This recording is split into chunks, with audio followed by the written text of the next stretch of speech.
আজ করব রসবড়া। Half cup বিউলির ডাল নিয়েছি আর 1 কাপ ছোলার ডাল নিয়েছি।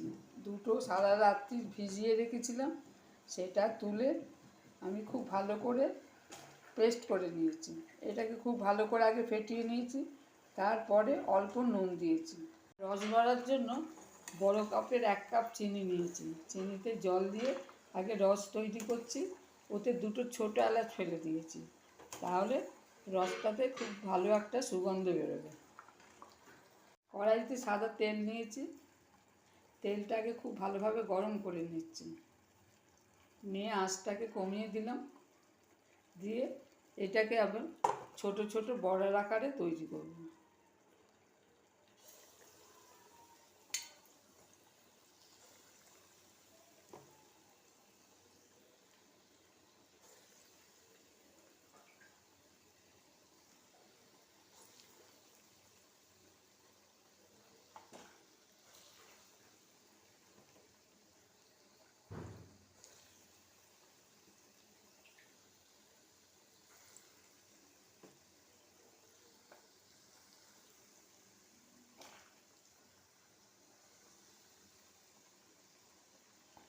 এবার আঁচটা জোরে দিলাম, দিয়ে এবার উল্টে পাল্টে এটাকে ভালো করে একটু লাল করে ভেজে নেব, হালকা লাল করে ভেজে নেব।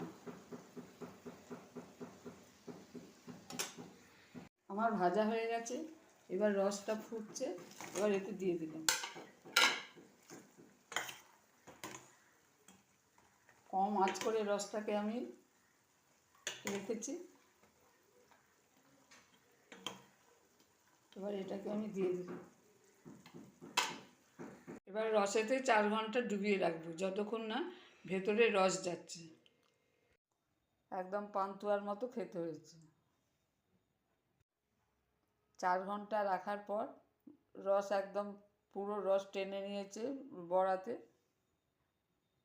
আমার রসবড়া রেডি। যদি এই রেসিপি ভালো লাগে শেয়ার করবেন, সাবস্ক্রাইব করবেন আর কমেন্ট করে জানাবেন।